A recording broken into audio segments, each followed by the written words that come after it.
So, huwag kang mahiya na sumaya sa presensya ng Diyos. Huwag kang mahiya na palakpakan ng Panginoon because He owns everything. He is our God that deserve our honor, praise, and admiration. Ay, ang bait mo talaga, Lord. Sobra. Kahit dumanas ako ng pagsubok, hindi mo ako binabayaan. Honor God. So, hindi lamang dun sa mga blessings, but of course, dun sa mga nararanasan natin ng mga pagsubok sa buhay. Kasi kasama yun. Pero sabihin niya ng Lord, pagdating ng panahon, kunin na tayo ng Lord, sabihin ng Lord, paano mo nalagpasan yung isang pagsubok? Saan ka nagtiwala? Sa kaibigan ba? Sa sinabi ng kaibigan mo? O sa akin? So hindi ka sa akin nagtiwala, sabihin ng Lord. Doon ka nagtiwala. So, doon pa lang, ano nag-iisipin ng Lord? Your trust, kulang pa. Your time for God, kulang pa. Hindi pa pala fully totoo yung pagtitiwala mo sa akin. Kasi nagtiwala ka. Alam ko, gawin mong bagay, lahat ng bagay sa akin, dahil alam ko, mas makapangyarihan ka kaysa mga tao na kapaligid sa akin. So, kasama yun sa ating pagsusulit. At kasama yun na kahit na mayroon tayong mga mountains sa buhay, we should glorify our God. And sabi, but how each individual goes about that can look very different. Ano ba nakikita sa atin? No matter how that practically plays out, be sure to let God's light shine through you and intercessions you have daily. Dapat nakikita pa rin yung liwanag ng Diyos sa atin kahit meron tayong pagsubok. Nakikita pa rin, hindi yung parang stress ka na, yung hindi ka na makakain, o nagwawala ka na rin, nag-hysterical ka na, kasi talagang full ka na, load ka na, pwede na lang sumabog ka, sasabog ka na. So yun na nakikita mo sa sarili mo na lang. So kung titignan natin dito, dapat nakikita pa rin daw yung liwanag. So paano yung nakikita ang liwanag? Kasi hindi ka na nakatuto mag-glorify sa Lord, hindi ka na nagbabasa ng salita ng Diyos, hindi ka na nag-pray. No? So, dapat nakikita pa rin yung light ng Lord. Ultimately, the best way to do this is to share His love for others. No, kailangan din natin talaga mag-share ng love. And, sabi dito sa Matthew chapter 5 verse 16, it says, in the same way, let your light shine before others, that they may see your deeds and glorify your Father in heaven. So, minsan, nagtataka yung iba, bakit ito siya may mga pagsubok, ba't nakangiti pa rin siya? Ito siya may pagsubok, nagpapaganda pa rin siya. Parang walang nangyari sa buhay niya. Ito siya may pagsubok, hindi siya nakamukmok. Ito siya may pagsubok, pero sabi niya, talagang galak na galak pa rin. Tawa ng tawa, tawa ng tawa.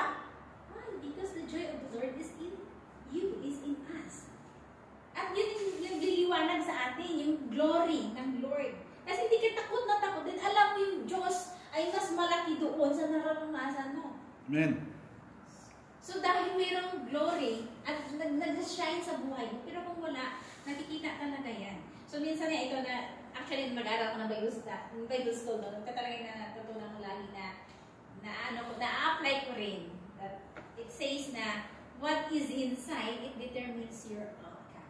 So kung anong meron ka sa loob, na-determine yun, o nakikita yun, sa magiging outcome mo sa panlabas mo. So, hindi naman tayo pwedeng mag-judge sa people, but it's really true. So, kung maganda talaga yung nandoon sa iyong kalooban, yun din talaga ang lalabas sa atin. So, hindi naman masama. Pwede naman sabihin, sobrang naman ito ka-religious, sobrang naman ito. So, what? Ako naman ang sasagot niya sa Lord. So, kahit ano sasabihin ng tao, never mind. Okay, alam ko, ako ang susulit sa Panginoon, ako ang sasagot sa Panginoon. So, dahil sabihin mo, itong ayaw ko, itong gusto ko, ako ang mananagot sa Panginoon dahil alam ko yung tama at mali. So, hindi punta tayo ng bar, ayaw ko kasi masisimba ako. Magbabar tayo, di ba? Mga ganon, di ba? Kaya according naman sa'yo, may ganon-ganon, di ba? Because I know my God, and I know what is my stand. So, I need to stand for this. So, hindi ako susunod. Pasensyahan tayo. So, kung gusto mo, you should go. Pero, walang pilitan. Ganun lang. Dapat you have your own stand as a Christian believer. No?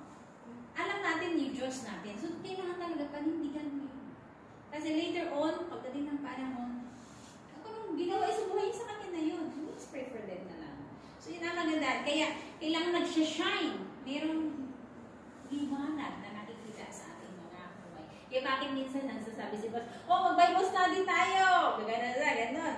Kasi yun yung meron siya doon na alam niya na pwede niya rin ibigay sa bawat isa na makakatulong sa inyo. Pero kung pangit yan, papayagan ko pa siya, syempre hindi. Pangit yan, babayong study ka doon, huwag na. Kasi alam ko na at naranasan at na-experience na rin ng bawat isa na talagang yun ang nakakatulong sa atin. Yung ating spiritual life. Na magkaroon talaga ng tinatawag ng pagkain. Not only physical, but also our spiritual. Yung sinasabi na, kapag ang iyong espiritu ay wala na talaga, wala na rin yung physical mo, ano ba nga? Pero kung yung spiritual mo, laban na pa, yung katawan mo talaga, kaya pa to, kaya pa. Hindi ako susunod. So, ganun yun. So, we need to have time for our God to glorify Him.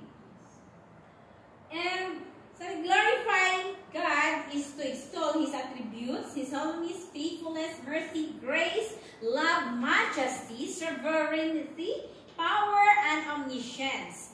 To name a few, rehearsing them over and over in our minds, and telling others about the singular nature of salvation only He offers. No? So, ang ganda dito na sabi, how to glorify God in everyday life.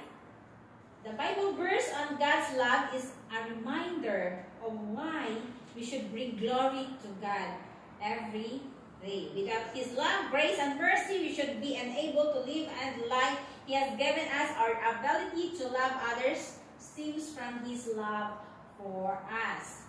In 1 John 4:19 sabi, we love because He first loves us.